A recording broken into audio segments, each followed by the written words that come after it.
राम राम मंडळी. स्वतःने स्वतःसाठी स्वतःहून करायचा स्वाभ्यास म्हणजे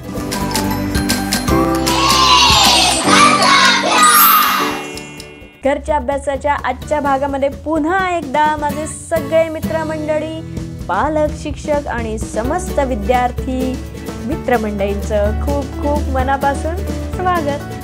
चला, आजच्या भागाला सुरुवात करण्याआधी एक झटपट उजळ. क ख ग घ ङ च छ ज झ ञ ट ठ ड ढ ण त थ. दंत्य वर्णमालेतलं पुढचं अक्षर आहे द. ऱ्हस्व द. दीर्घ द. लक्षात आहे ना? द चा उच्चार सुद्धा स्वराक्षरांसोबत. चला सुरू करूयात. The a the. द आ दा. The E the. The E the. The उ दू. द ऊ दू. The A they. द आई दई. The O though. द औ दौ. द आ दा. द ऑ दॉ. द दम. द आहा दहा. मला माहिती आहे द चे तुम्हाला खूप शब्द माहिती आहेत, पण आज मी तुमचा थोडासा शब्दसंग्रह वाढवणार आहे. बघूयात कुणाकडे किती शब्दसंग्रह आहे ते. आणि नसेल तर आज वाढणारच आहे. अरे हो, पण तुम्ही अजून वाहिनीचे सभासद झाला नसाल, म्हणजेच चॅनलला सबस्क्राईब नसेल केलं तर पटकन सबस्क्राईब करा. बघू. चला जाऊयात शब्द शोधाकडे. गटप्रमुख या शब्दाचा समानार्थी म्हणजे सारखा अर्थ असणारा शब्द.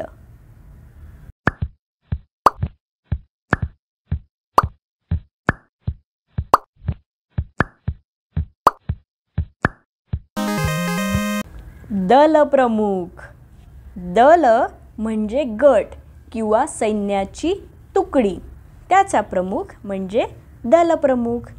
आणि दल या शब्दाचा आणखीन एक अर्थ म्हणजे झाडाचं पान.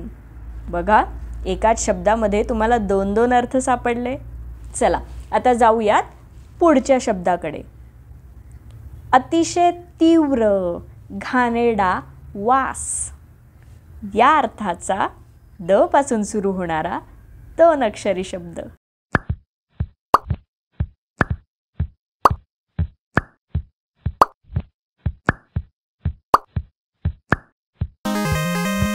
दर्प.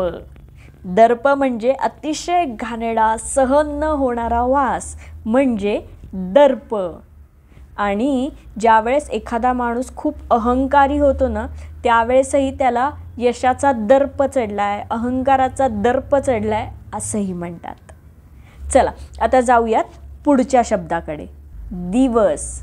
दिवस या अर्थाचा समानार्थी शब्द म्हणजे सारखा अर्थ असणारा द पासून सुरू होणारा 2 अक्षरी शब्द.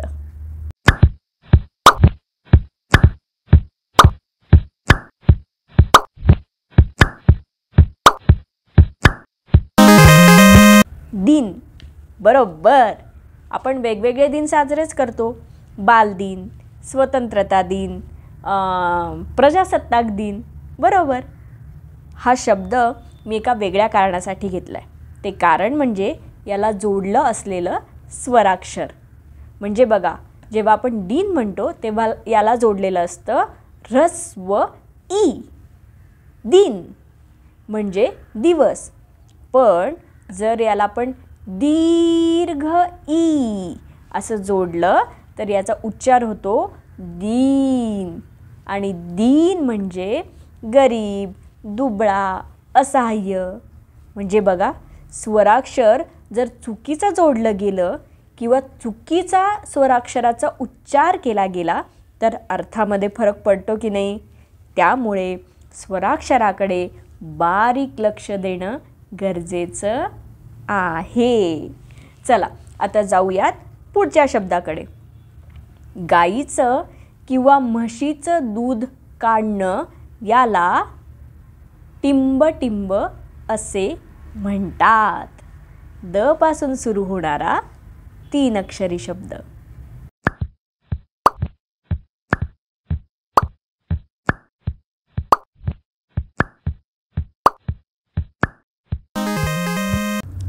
दोहन. दोहन म्हणजे गाईचं किंवा म्हशीचं दूध काढणं याला म्हणतात दोहन. पण जर तुम्ही याचा उच्चार दहन असा केला तर दहनचा अर्थ होतो जाळणे. म्हणजे बघा, स्वराक्षराचा चुकीचा उच्चार झाला, चुकीचे उच्चार वापरले तर अर्थामध्ये बदल होतो. त्यामुळे स्वराक्षरांकडे बारीक लक्ष ठेवायचं. गाई म्हशीचं दूध काढणं म्हणजे दोहन आणि जाळणे म्हणजे दहन. चला आता जाऊयात पुढच्या शब्दाकडे. गड, किल्ला याला समानार्थी द पासून सुरू होणारा 2 अक्षरी शब्द.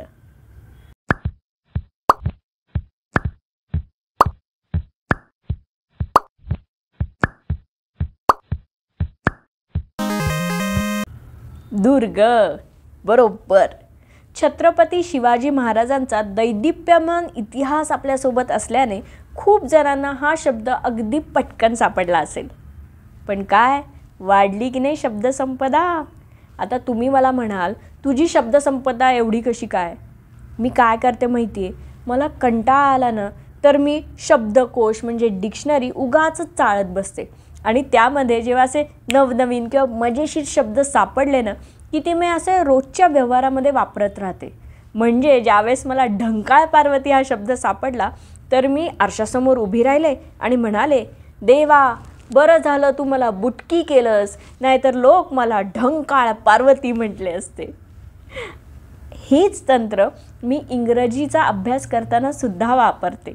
अशी अनेक नवनवीन आणि भन्नाट तंत्र मी अभ्यास करताना वापरत असते आणि ती मी तुम्हालाही सांगणार आहे. कधी? आधी मराठी वर्णमाला पूर्ण तर होऊ दे. चला जाऊयात द गिरवायला.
अजून वाहिनीचे सभासद झाला नसाल म्हणजे चॅनलला सबस्क्राईब केलं नसेल तर पटकन सबस्क्राईब करा, घंटेवरती टपली मारा, म्हणजे पुढचा तास आला की लगेच मोबाईलची घंटा घण घण घणघणेल. भेटूयात पुढच्या भागामध्ये. तोपर्यंत जय भारत, जय महाराष्ट्र, वंदे मातरम.